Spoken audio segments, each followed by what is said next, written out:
Hi, welcome to Conversion Conversations. This is Cameron, and today I'm taking a look at Transformers Generations Legacy Evolution, or maybe this is technically Generation Selects. I think it's still Legacy Evolution Antagony. Antagony is a repaint of Transformers Kingdom or Legacy Inferno. Honestly, the Generations line and the sublines, so I think I'm getting a little lost in them now.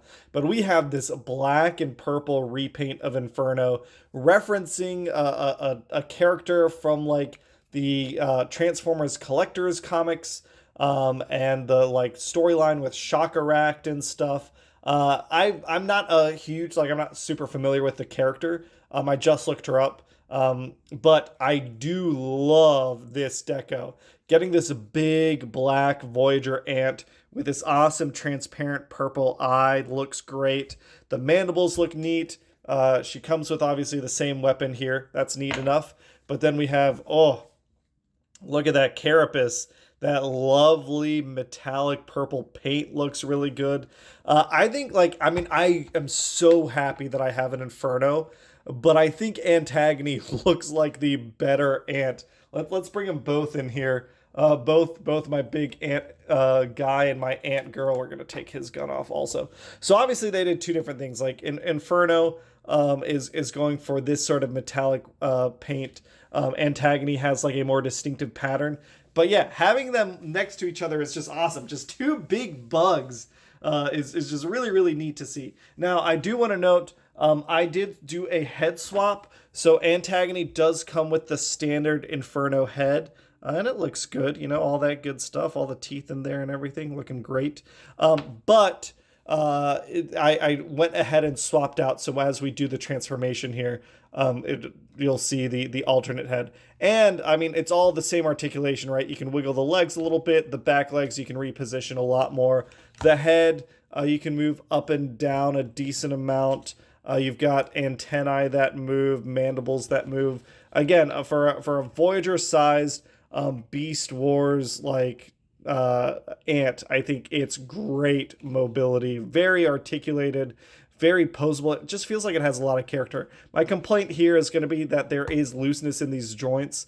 These mandibles are a little loose. This is something that you can pop these pieces off and put some future floor polish in there, no problem. But yeah, could be a little tighter, which is surprising. And then like the head kind of splits under just a little bit of pressure. Now it's surprising because this mold hasn't actually been used a ton, but overall looks really good. We have seen this transformation before, so we are going to fast forward through this one.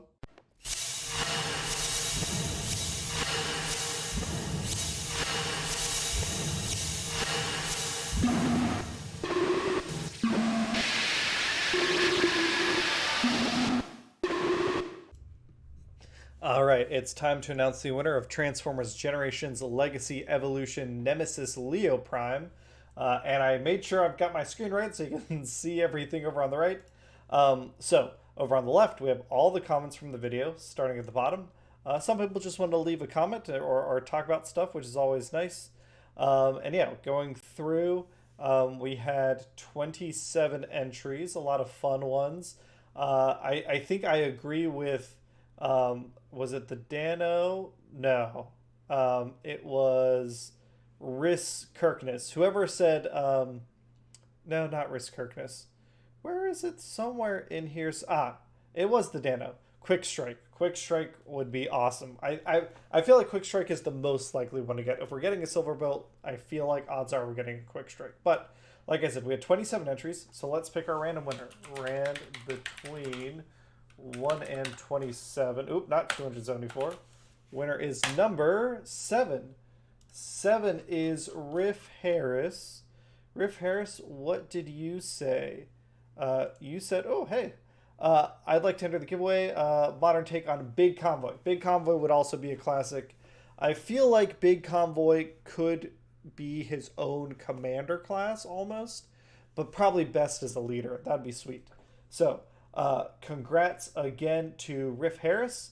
Reach out, on Discord, Sienna Shami, wherever, and we'll get Nemesis Leo Prime bundled up as soon as possible to you. Actually, reach out to me before Saturday. I am traveling next week. It's Thanksgiving weekend in the States. So if you want it in the mail before the holiday, reach out to me as soon as possible. Otherwise, might have to wait till I get back. All right, let's get back to the review. And here is Antagony in her robot glory. And again, the looseness comes up during transformation, but overall, I think she looks pretty fantastic. I'm going to compare her real quick to the comic version. Here's the comic version.